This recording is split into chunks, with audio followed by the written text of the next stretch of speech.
Hello and welcome to Study English IELTS Preparation. I'm Margot Politis. Today we'll look at some strategies for meeting the requirements of vocabulary, one of the criteria used to assess IELTS candidates. When writing, you can expand what you want to say by adding words that give more detail or are more specific and descriptive. This is a good way of showing the extent of your vocabulary. Take this sentence for example.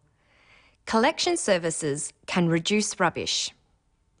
What can you say to make this sentence more specific and descriptive? First, look at collection services. Ask yourself who, what, why, and where. What sort of collection services reduce rubbish? They could be weekly collection services or better collection services. You could also say more frequent collection services. More frequent collection services can reduce rubbish. You can do more than just use words in front of collection services.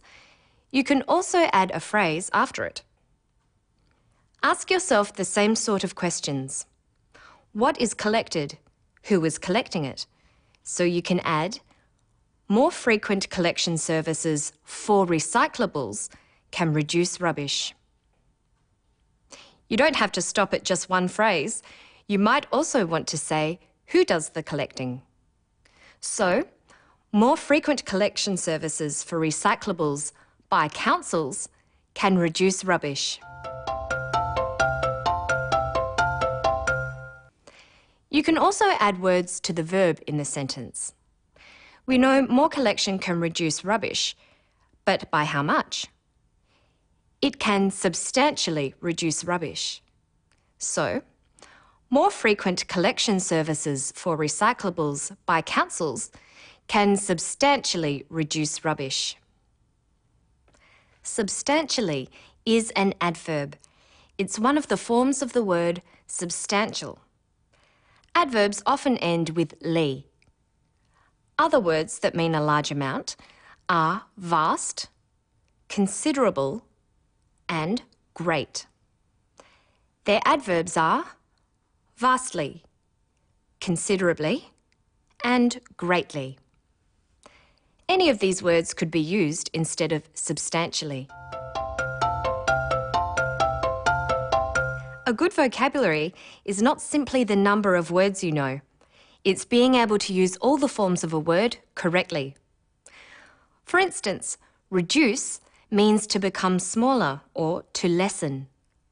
Listen to how it's used in this clip from a story about sealing roads. In Asia, the cost of redoing roads is very high. We can address that issue and give them a tightly bound service which will reduce the cost for the regional councils. Will reduce the costs. Reduce, that's the base form of the verb. Reduce is a regular verb with the forms reducing and reduced. He uses one of these here. Here you have a car that is travelling along an untreated section of road and then hitting a treated section of the road. You can see that the dust is reduced by a significant amount. Is reduced by a significant amount. That's a verb form. But what form of reduce would you use as an adjective? Our product very effectively binds the soils and particles that make up the materials for the roads. This means you can have a reduced cost in terms of the number of times that road authorities have to maintain and repair that road over a long period of time. A reduced cost. The ed form can also be used as an adjective like this. Reduced price, reduced pressure. Reduce has a noun form. Listen. One of the problems of driving on an unsealed road is the amount of dust that comes off the surface. With our treatment, we find there's a dramatic reduction in that dust problem. The noun is reduction. You'll find that ION endings for nouns, ly for adverbs, and ed for adjectives are very common. When you learn new words, it is important that you know all their forms and practice using them. It's a good strategy for building your vocabulary. So, learn word forms. Another good strategy is to know which prepositions are normally used with particular words. Let's look at the word reason, a word you're likely to use in an Ielts essay. What preposition is reason used with? Listen to this woman talking about a famous road in Australia. The Great Ocean Road is probably the most spectacular coastal drive in the world. I think the reason for that is that it's got such a variety of scenery, from cool temperate rainforests to the cliffs and rock stacks around the 12 Apostles. She says the reason for that is reason can be followed by the preposition for. You can say reason for leaving or reason for arguing. Look at know, for instance. With the verb form know, we use the preposition about. Know about. Like this woman when explaining why she makes a scrapbook of her life. I'm creating something that gives me a chance to put something about who I am onto that page. I often think when I'm working on a project, what would my kids like to know about me in 20 or 40 years' time? Know about me. But with the noun form knowledge, we use of. Knowledge of. Listen to this man use knowledge of to talk about an art collection that students are studying. We have students from overseas in the course. They get to get this first-hand knowledge of this terrific collection, but also they can take that back with them to the countries they come from.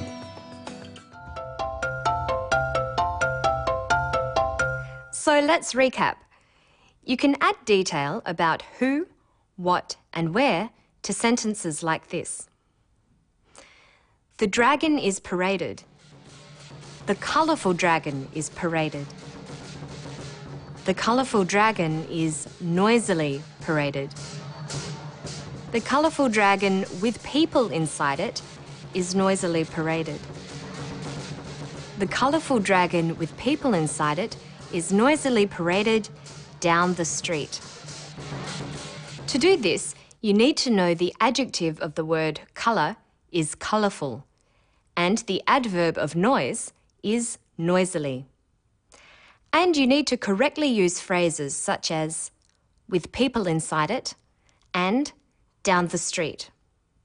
This is the kind of vocabulary the examiners are looking for. You also need to be aware of the prepositions that go with certain words. You say that you know about something. I'm creating something that gives me a chance to put something about who I am onto that page. I often think when I'm working on a project, what would my kids like to know about me in 20 or 40 years' time? But have knowledge of something. We have students from overseas in the course.